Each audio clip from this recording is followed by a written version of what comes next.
Hello everybody, Dead Spikes here, and welcome back to another Dungeon Defenders episode. Today we are going to upgrade our armor into transcendence armor. So we're going to move our stats up a little bit more just to get further throughout the game. So you saw where my stats are at currently. What is that? Almost 4,000 across the three important ones. You're going to want to be around here. 1,000 in each category is amazing. The fish in the bowl helped a lot. We're going to get a stat 6 soon, probably after armor farming.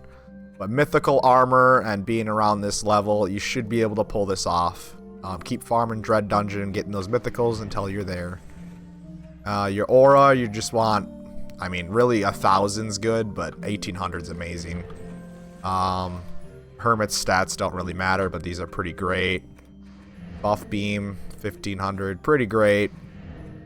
We're not going to be using our tower booster. We're actually going to be creating a new hero here. We are going to be making a summoner. And I'm going to teach you guys how to armor farm at the end of the game, rather than the start of the game. So far, we've just been playing normal maps and grabbing gear as we go. Well, we're going to play it a little bit different now. See, the thing about Summoner that makes him important here is Summoner does not have a weapon. He can only hold 2 pets. Which means when there's summoners out on the field, only armor can drop, which is important because that means more armor is going to drop, which means the higher quality armor is going to be more common. So what we're basically going to do is set up our build completely, upgrade everything full, and then we're going to run 2 summoners and just let the waves run and pick up armor as we go. So the map we're going to be farming is Lost Quests, all the way on the top. Dread Dungeon, Nightmare, Survival. We're going back. There should be no timer here since we're on survival, so don't feel pressed to make the build. But we are making the same exact build. It is important to put the summons in this time, because you don't want your summoners to get overwhelmed. You're not going to be tower boosting, so stuff's going to be quite tanky. I think this can clear without tower boost. We got quite a lot of stats. I would hope it could. Especially since we're playing on 2-player difficulty rather than 4-player difficulty. Everything's going to have a lot less health. We definitely can't make the full build on first round here. Just like when you're running the campaign. But we'll do what we can. Okay, this is the mana we start with, 350. So, we're going to put our aura right about there. We have a way bigger aura now, so we're not worried about that. Grab our buff beam out. And I actually found I liked this build a little bit more than my campaign one. You can do this for the campaign as well if you ever happen to go back. Place the buff beam there. We'll keep our app towers out. We're going to fake a striker and place a lightning. And just like we did in campaign, we'll bring our upgrader out just to make us some mana. So we'll shoot at that door down there.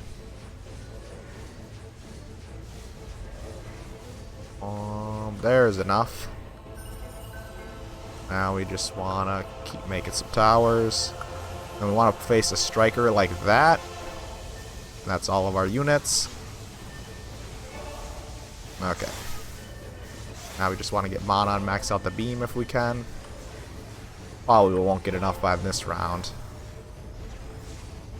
It might be better to save it just to build too.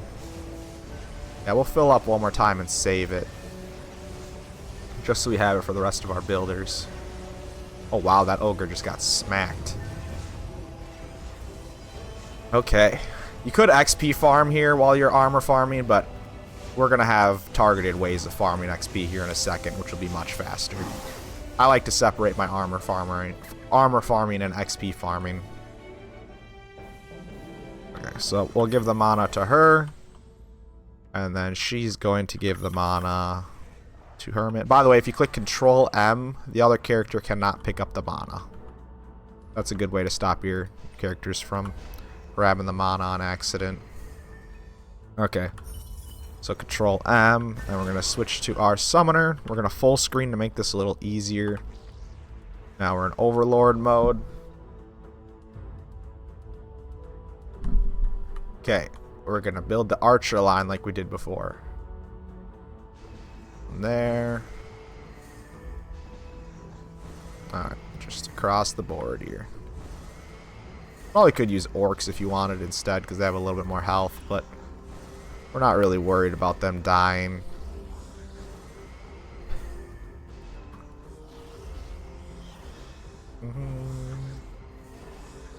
One more. Okay. And we'll put the mage behind. The mage just keeps them all alive, that's why he's important. And just to use a little bit of our extra summon units here, we're going to place some spiders. If spiders actually hit an enemy, they make them take double damage while they're webbed. So spiders are very good.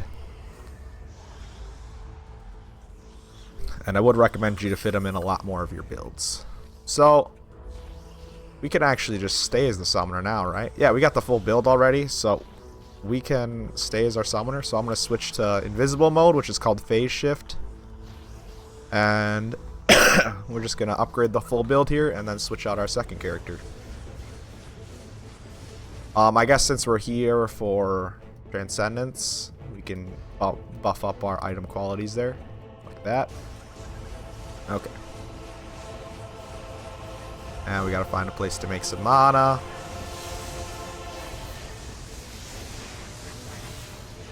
Alright. Now we just gotta upgrade the rest of the way. Sorry for my coughing, I'm just getting over a cold. Alright. Oh my gosh, we're killing stuff too fast, we can't even make mana. We are very high stat. We probably don't even need to max out our stuff here.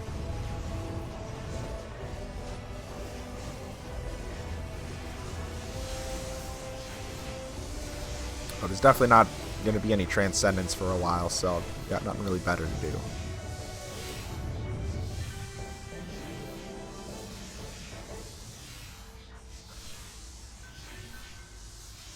Alright, grab the mana. And I should tell you to pop the chest, but I know the chests aren't going to have nothing good until we're like at 15 or higher.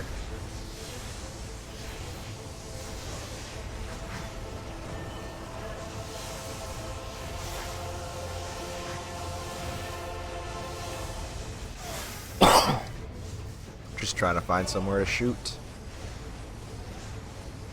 where stuff doesn't die immediately. It's pretty hard.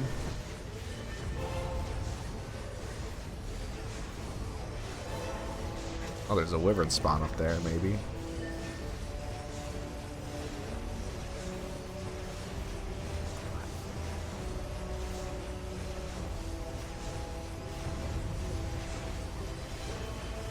If we had the endgame boost weapon called the Serpent Staff, we'd be chilling a lot more. It's way better at making mana. Oh, stuck lightning ogre is gonna let us max out maybe. Nope, the striker got him.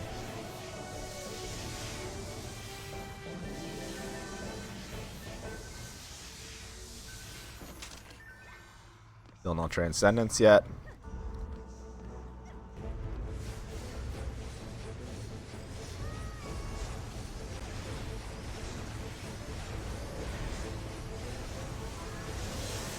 That's weird, the Jin just dropped to the ground.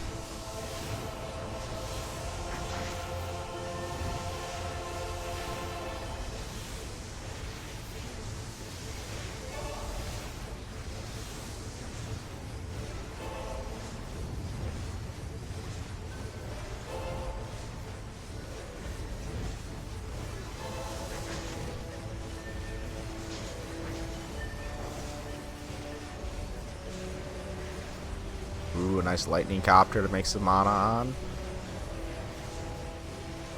Dang, the striker got him. We're almost maxed out.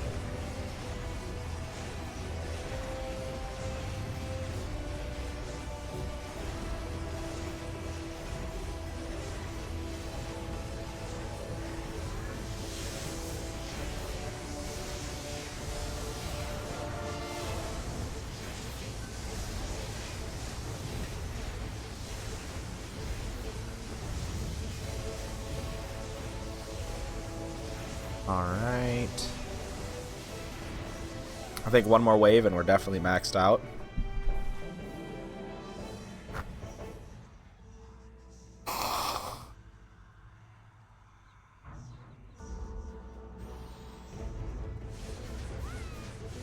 Turn on our upgrade aura. Oh, we should have shot this way first to get those gems.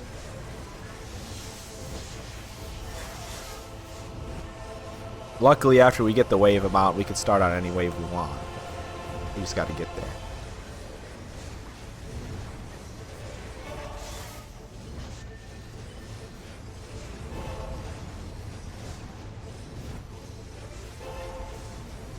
Oh my goodness, I can't believe how fast everything's dying.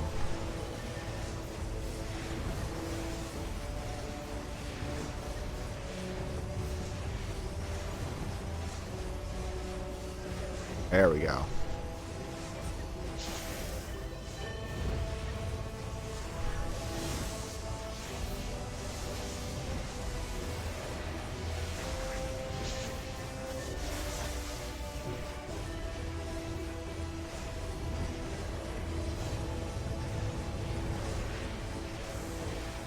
Come here, Jin. Awesome. Are we max upgraded here?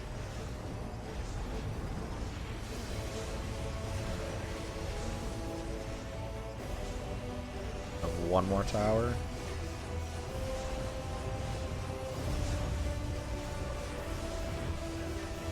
Grab that mana.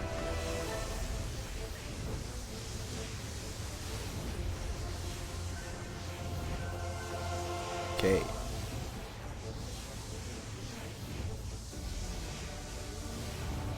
I'm assuming that's max now.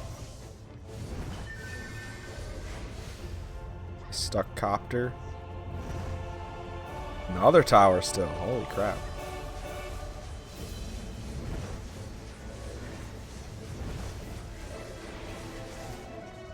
Enough mana here to upgrade it. Okay. Oh, we're maxed out now. Okay, cool.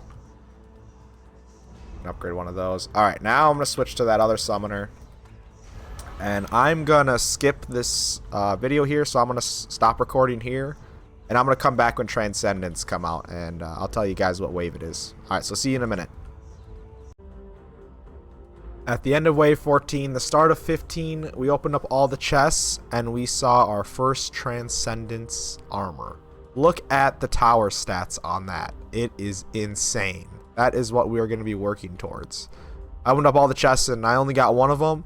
But definitely at round 15, start picking up chests. Welcome back, everybody. Dead Spikes here. And we are doing our Transcendent armor farm. We're on Dread Dungeon Survival. And we're on wave 25. So this is how much Transcendent we've found so far. Just a few pages worth. Compared to Mythical, there's a lot less dropping. And yeah, I just wanted to show you the final wave. And here we go. So I haven't changed anything in the build so far. You can see my crystal's kind of low. So I would recommend moving your towers a little bit more to the right. Because what's happening is the ogres are coming up to the lightning towers. And they're swinging their club, and it's just enough range to hit the crystal somehow. I think it's really far away, but it's somehow happening. I've watched it. But otherwise, this build is held up just fine. I mean, we're on final wave, and we haven't done anything with our stats yet. We haven't even tried to put Transcendence on. But yeah, here we go. We can see what this final wave makes. I've been getting between, like, I don't know, 2 to 5 Transcendents every round. So they're spawning, but it's a lot slower than like Mythical. When you're in the phase shift mode like this, you can't be hit or targeted, but you can still use the abilities like Flash Shield, which is great. It just heals everything nearby. You can also look through gear. I don't think you can pick anything up. Yeah, in phase shift you can't pick anything up, but you can look at stuff. And I still have a summoner on my second screen, just so we get a little bit more drops. Once this is done, I'm going to start at round 19, make the build, and just armor farm again. And I'm going to keep doing that until I get enough Transcendence, what I want. I at least want to get my adept in full transcendence. She's the most important. The other ones still need a level, so they're not as important. But she definitely needs the upgrades for progressing the game further. Alright, we're about halfway done with this wave. This is a long farm. I've been in here definitely over an hour, maybe almost an hour and a half just to get up to 25. So this is one of the longer parts of the game, but it's kind of our last major armor upgrade.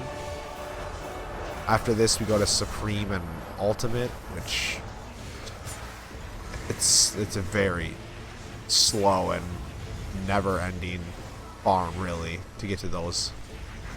With Transcendence armor, you can pretty much do everything in the game, so once we get all of our characters into Transcendence, that's when we can do pretty much every single map. So this is important to get done.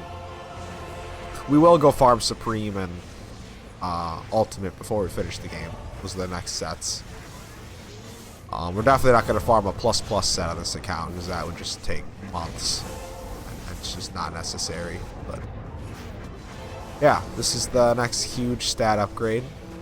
And you can tell it's a little bit longer. It's going to take a few hours worth, rather than like a nice hour. To get to Mythical, I mean, it only took like 10 minutes, so it's way longer than that.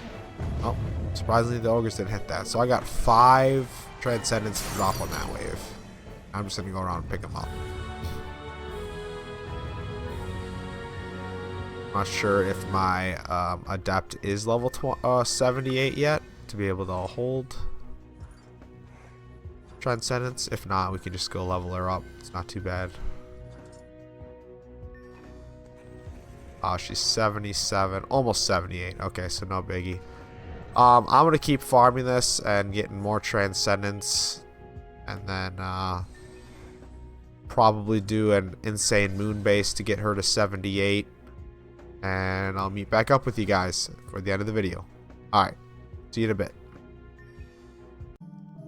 Hey guys, we're back, and we did like 3 or 4 more survivals, just farming Transcendence. We really still didn't get a whole lot.